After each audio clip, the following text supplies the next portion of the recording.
Hello and welcome to Enfield Today. I'm your host, Kevin Kivey.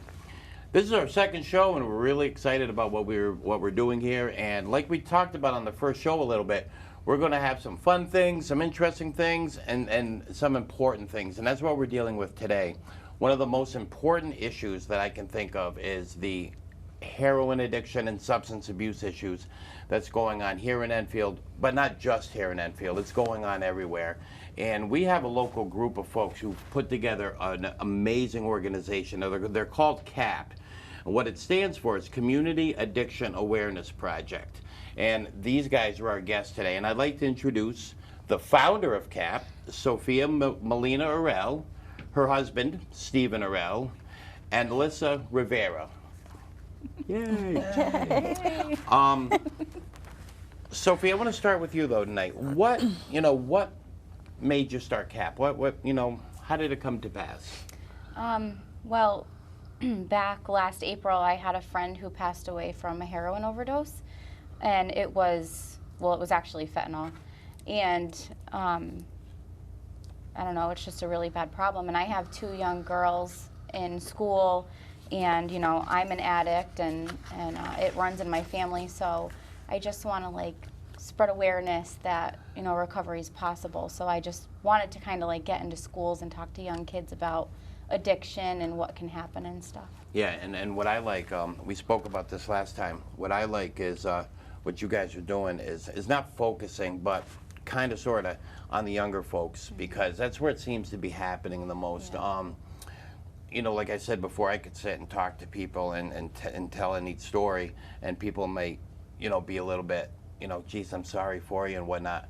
But if you guys do it when it's happening in the younger generation, and they see you or any of the three of you or any of the members of your group, they're like, wow, I know her, or I work with him, or however it may be, and I think they would come out a little bit more to be receptive to somebody of your age. Mm-hmm. The stigma, though, that's the thing that we're trying to combat, because it's getting better. It's always getting better, but there's still a stigma attached to whether it be alcoholism or drug use and whatnot. And we're trying to get rid of that, where people, it doesn't make you a bad person because you're addicted to a substance. Where for years and years and years it was you're weak, you don't have the willpower, things like that. And it's not about willpower, it's not about being weak. And just throwing it out there to the three of you, how has the addiction of stigma affected each one of you? Well, me personally, I don't care who knows that I'm a recovered alcoholic or a drug addict, but it was easy to hide in the beginning, and that's what I wanted to do, because people look down on you, and same thing, thought you were weak. So, I wanted to keep it undercover for as long as possible. But when the truth came out and everybody found out, it was just easier for me to let it out and put it out on the table. But now moving forward from there, I had to ask for help, and I found help. And now that I want everybody to know, and if I could put my face out there and let people know that you could get better, you could get help, and to try to help them come out with their problems, or just want to talk about a family member or anything. I've had people come talk to me about family members, their husbands, or children, and they just want to know. And if I could share my experience with it and just let them know that it's possible to get help and get better, and just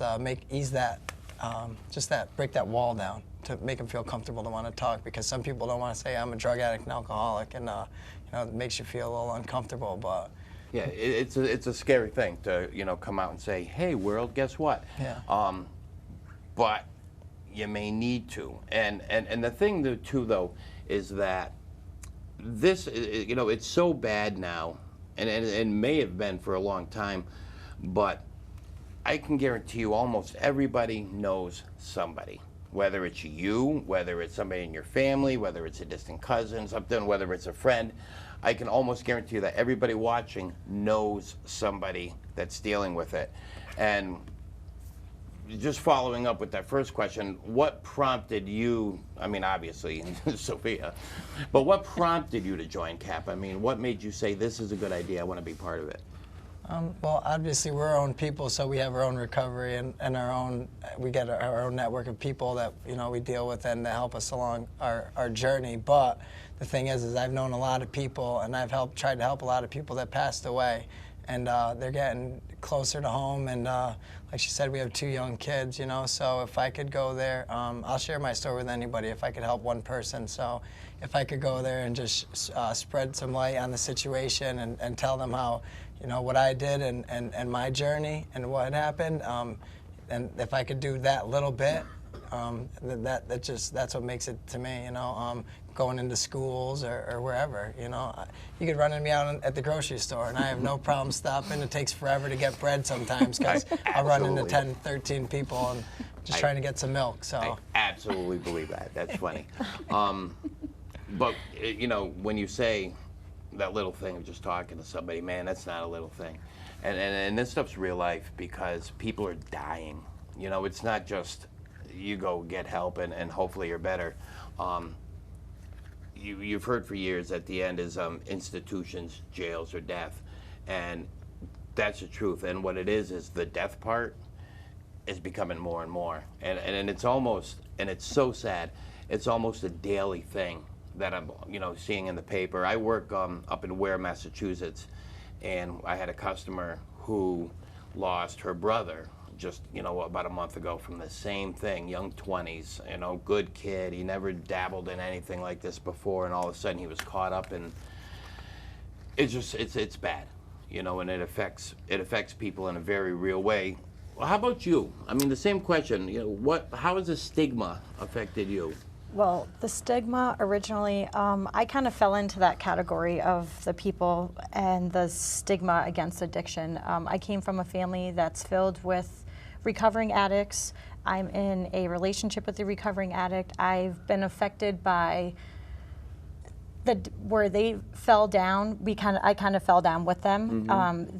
Their hurt and mentality and their use of drugs, you know, hurt me as a person and the family. So for a long period of time, I was in that category of the stigma of not educating myself. You know, I allowed the hurt to become anger, and then the anger went back to being hurt. And then at one point I learned that there is recovery, you know, it's out there for everyone. Being angry at an addict isn't gonna get them any further. It's gonna have them feel shameful in themselves and more hurt. And I just think people need to kind of move away from that and be a little less embarrassed, or not embarrassed at all, of Correct. having a loved one that has an Sure. addiction. Because it's everywhere. is There's nothing to everywhere. be embarrassed about. And as long as you feel that way, it's going to make it harder for that addict to go and receive help somewhere, or reach out for a helping hand from someone. I absolutely love that attitude because it's so strong and powerful. And the thing is, people don't, well, I guess people that, you know, maybe they do realize that the addict who's suffering incredibly in ways, if you don't have the issue, you'll never know what it's like. But they're reaching out, and, you know, it affects the parents and the siblings and the spouses and the kids and the job and I mean, it's not just him suffering or her suffering, it's everybody in their circle suffering. And somehow, if we could all, through your group is a great start, kind of close that, you know, close that image, if you will, of the badness and the shame. Shame is a big one, I think. I think shame and fear are the two, and well, shame is embarrassment. I think those two are the biggest obstacles for somebody to come out and say, listen, I can't do this anymore. I need help. I'm hurting. Please help me. And, you know, unless that happens, the end result, you know, isn't weird. And so the same, you know, I'm going to ask again, what prompted you, you know, to join CAAP? And What prompted me? In all honesty, I would say fear. Fear of losing another loved one from addiction, fear of my children, you know, eventually will encounter the drugs, and what better way to teach your children about addiction than for them to see you involved and kind of followed in your footsteps, you know? So I think most definitely it was fear of what our town is and fear of what it's becoming and how worse it's getting. So I think that's it. And it kind of just turned into like a positive you know, this group is such a great idea. And then I saw Sophia posted something. I'm like, yes, I wanted, you know, I'm on that. I want to do that, you know. Yeah. It's something I've thought about and didn't really have the courage to step up to, you know, and it helped having someone else that felt the same way. Absolutely, and you know, and I gotta say, you know, I sat in on a couple of you guys' meetings, and it's really neat, and the dedicate. I don't know if dedication is the right word, but dedication and the sincerity of your thoughts and beliefs are very moving, and it's very powerful, and that's going to reach some folks. But how has addiction affected your life in general? You know, I'm sure. You know. I'm kind of unsure of where to start. I mean, I have now a recovering parent. One of my parents has dealt with addiction for several years, and that kind of branched off to several. I have siblings that are recovering addicts, but addiction really hits close to home for me. Sure. I mean, having a parent, just that in itself, it was a struggle, you know. And you know, as a teenager and as a young kid, it's like, well, you don't know if you should try it to kind of get an understanding of as to how that parent got there, or if you should stay completely away from it and learn from that, you know. And then I ended up in a relationship with a recovering addict, and we have 2 children together, so I kind of see how it affects my kids more of just me, you know. Right. The home's been broken for quite some time, and now it's mending back together, but addiction it tears everything apart. So you kind of grew up with it then? Yeah. If you had you know, one of your folks had Yeah. you know, and that happens a lot. And what happens, and I've learned this over the years, is it's generational. It's not a choice. You know, and I'll go on record saying, and there's people that are gonna, you know, disagree with me.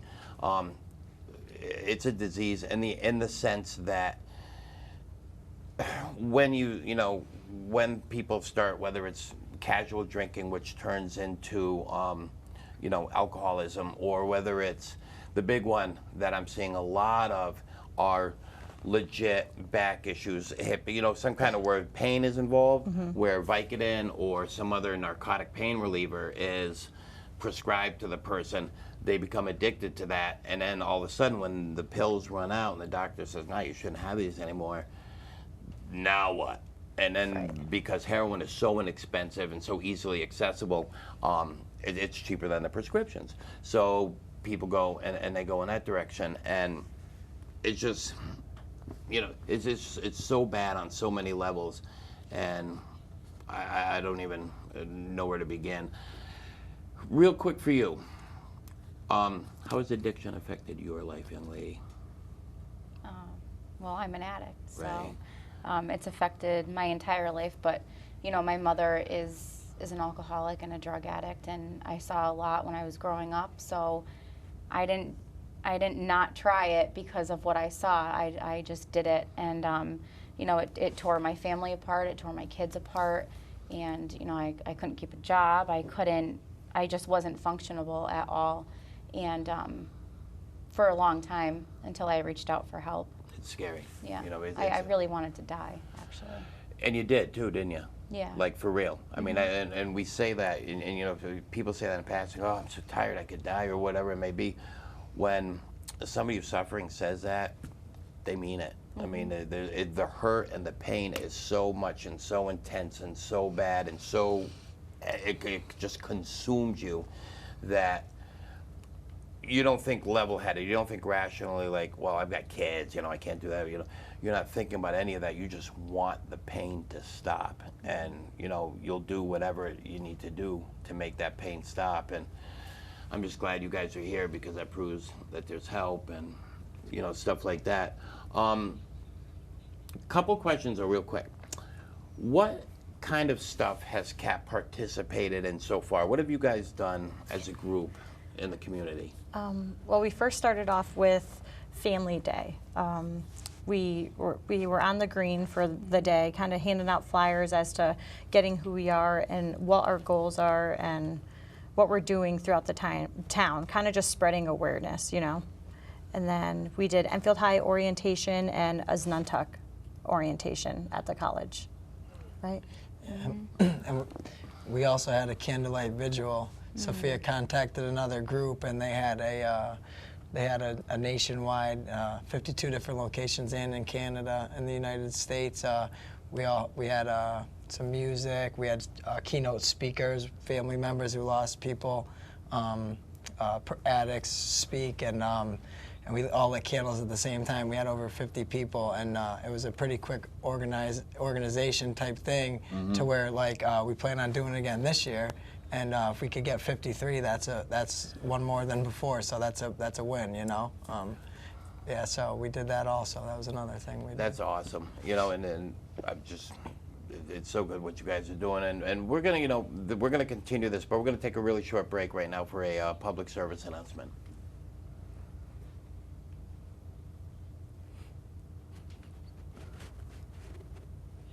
Okay, who are we switching to? Always sounded like a possessed baby doll. That no one would ever love someone as stupid as me. That I was fat, ugly. Disgusting.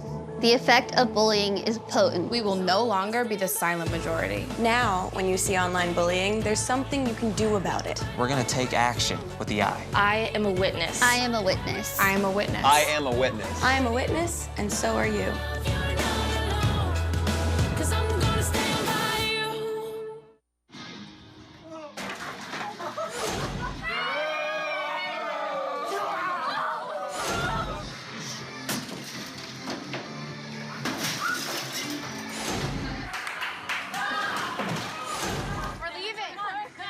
Most party fouls are pretty dumb.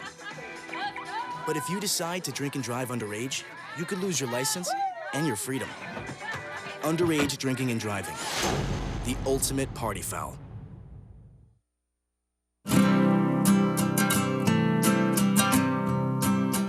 Every day across America, excess food is gathered by a network of good people at local food banks, giving hope to millions of children who struggle with hunger.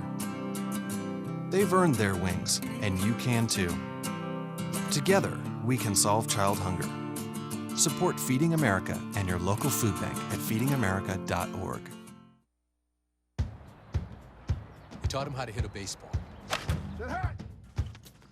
how to hit a receiver, the strike zone, the net. You taught him how to hit the upper corner. You even taught him how to hit the open man. But how much time have you spent teaching him what not to hit? Thanks, and welcome back to Enfield Today. During our little break, I was talking with these guys, and Steve brought up something that really, you know, it hit me. Go ahead. What were we talking about? How it affected you? Well, how we were talking about before, how it personally affected me, and the other members shared, you know, as a child growing up, I was involved in town football. I played football for school. I was a Boy Scout. All the things, like my parents raised me to be a good kid and respectful, and you know, and all the things I threw away and put at the wayside. And at first it was just partying at school, you know, and then it never started out full-blown drug addict. Right. It was just fun. Right. But as the fun progressed, I started letting all those duties go. Sports, you know, that went, and they said Boy Scouts weren't cool, the cool kids, so then that went, and you know, all my morals and everything just started to go with that, and you don't know at the time until you get into that pit, and you realize everything you ever cared about is just gone, and all that matters is drugs and alcohol. Yeah. So that's really, you know, it's just crazy. You don't even see it at the time. It's a cycle. It is, and if you know, now we're talking like this now, and if you know, looking at it objectively, it's like, well, who would do that to themselves? That's crazy. Why would I throw away all this? But when you're in the mix of it, when you're in the throes of it, and you're hurting, you're not, like we were saying earlier, you're not thinking normal. You know, and I like the idea of you guys getting into schools and talking to these kids, and maybe just hitting home a little bit before they start something. What have you had any luck of trying to get into Enfield High or any of the local schools in town? Well, actually, towards the end of the year last year, this school year, we contacted the board members over at Henry Barnard in the administration wing, and we got hooked up with one of the people for the summer to have a meeting to see where they could possibly use us in the next year's curriculum. So we're going to meet in August and maybe devise a plan and come up with something to where, I don't know, like maybe assembly type thing, or it could be after school program, because obviously they probably have to get permission slips signed to hear from us. Just a little bit. Just a little bit. So it was a little too soon this year to do when we were trying to get involved, but it's set up for the summer, so maybe we could kick something off next year. That's awesome, man, because to be preemptive instead of, be proactive instead of reactive. Right. You might save somebody. What you guys are doing, and I've said this 1,000 times, you're saving people. You might save somebody and not even realize that you've done it, but you have, and that's powerful. So what are you thinking? You talked a little bit about the candlelight vigil and whatnot. What kind of stuff are you guys planning on in the near future holding, so people watching can maybe come see and participate? We have, well, this Sunday we'll be in the Memorial Day Parade, walking. Oh, good. It's a group CAAP. Yay. And then we are trying to put together a community walk. It's going to be the CAAP Addiction Awareness Walk, and we're going to do maybe about 2 miles throughout Thompsonville. So we're hoping that everything goes through. The registrations will be handed out, and information will be put out there on Facebook and everyone to see. So we're hoping to get a good crowd. But I think that's something that will bring the community together, you know? What does that mean? You're just gonna like kind of like a mini parade, if you will, walk through the... I mean, there's a small little if we get it together, there will be a small little registration fee, and everyone will end up wearing the CAAP t-shirts. Those are good shirts, and by the way. we're thinking Thompsonville area, just because it seems there's a lot, I mean, it's everywhere, but we want to focus on there. A lot of us grew up around that area. We know people that are still there, a lot of people that are affected in that area. So, and there's always youth outside on the nice days so we could catch their eye and kind of pull them away, and hey, maybe they'll join us to walking down the street. Yeah, I mean, you'll absolutely get more people per capita, like, in T-ville than you would so we're hoping that anywhere else. Works. So you got the walk, anything else that you guys can think of? Or we've talked about a booth at the 4th of July at the town green, but we're We'll still see. waiting. We're still waiting to hear back. Everything's in the works. And I've got to say, CAAPS is new. They've done a lot of work, and they're doing whatever they can to keep growing into the community. And this is powerful stuff. And I give them kudos, and go to see their website. I know the website's been up since we've been talking. Visit their website. You can reach out to any of these guys, if you're hurting, and they'll be there for you. But I have something I need to do. There's going to be somebody out there that's watching this right now who's struggling, who's hurting, and who's just going through the worst times of their lives. And there's people who get it. And I'd like you, Steve, if you would, to just talk into that camera over there and talk to that person, whoever he or she may be, that's really hurting and suffering. Okay. Well, first of all, I know how you feel if you're out there struggling with alcohol or drugs. I know it's a personal battle, but I also know that there's plenty of people out there that are willing to help. There's plenty of programs. There's all the help you need, and at the time it may seem like like a sign of weakness, or that you just can't do it and can't reach your hand out there and ask for help. But I could tell you personally, the day that I'd made that decision and I asked for help, there were so many people there to welcome me with open arms and show me the way and lead me in the right direction, because the way I was going was nothing but a downward spiral. And I was taking my 2 kids with me, and I didn't even know at the time, my family. So, if you know somebody that's out there struggling, or you even have any questions or concerns, we're all here. I know any one of my group members are willing to give a hand where we can and offer some support. The best thing I could say is just do it. Just ask for help, and someone will be there. Thanks. Thank you, Steve. And because it is true what you're saying, and the road to recovery is tough.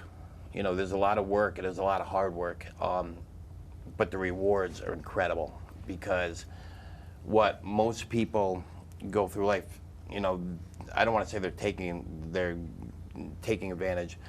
That's not really the right term I'm looking for, but they take for granted, rather, that their life is normal and whatnot. And for somebody who's struggling with addiction to get to that point, you you appreciate it. You appreciate it a lot. But it's not an easy road. There's a lot of work. You know, there's a lot of work on everybody's part. There's a lot of work for the family because you're going to have trust issues for a while, because how many times have you said, I'm never going to do it again? You know, how many times have you said that? And you mean it at the moment. I know that. Right. You mean it at the moment, but that moment doesn't last very long. So when you really are, you know, trying to do the right thing, finally, you're going to have resistance from family. You're going to have resistance from friends because they've heard it so many times. Just in wrapping up, we've only got a couple minutes left. I want to ask the panel or Sophia if there's any final words that you want to, you know, say to address somebody, or, you know, who may be struggling. I would like to say, coming from the loved ones or friends that have been affected, don't give up. There is a solution out there. It doesn't have to come to death or prison or get any worse for that addict themselves. And if we could make them feel welcomed, then they might actually feel comfortable coming to us and saying, I need help, and not feel so shameful of asking for it. So I guess that's all I want to say is don't give up. You know, there is a solution out there, and it's for everyone. You know, recovery doesn't discriminate, just like addiction doesn't. So correct. And excuse me. You said it. Addiction is very, you know, open-ended. It doesn't care what race, religion, how much money you have or don't have. It's coming for you, and if it gets you, it gets you good. I just want to thank, you know, Sophia, Steve, Lissa. Guys, thank you so much for being part of this, because it's, you know, what you guys are doing is brave. You don't realize, you know, how it's tough to get up there and say what you're going to say and do what you guys are doing, and really reaching out to people with the sincerity that I know I saw at that meeting it's touching, it's awesome, and just thank you guys for doing that, because, you know, like I've said before 100 times now, there are people hurting, and they're going to need some help, and you guys are there for it. And that's about it for the show this week. Again, I want to thank my guests, thank everybody behind the scenes operating the cameras and in the control booth. And we'll see you next time on Enfield Today. Take care.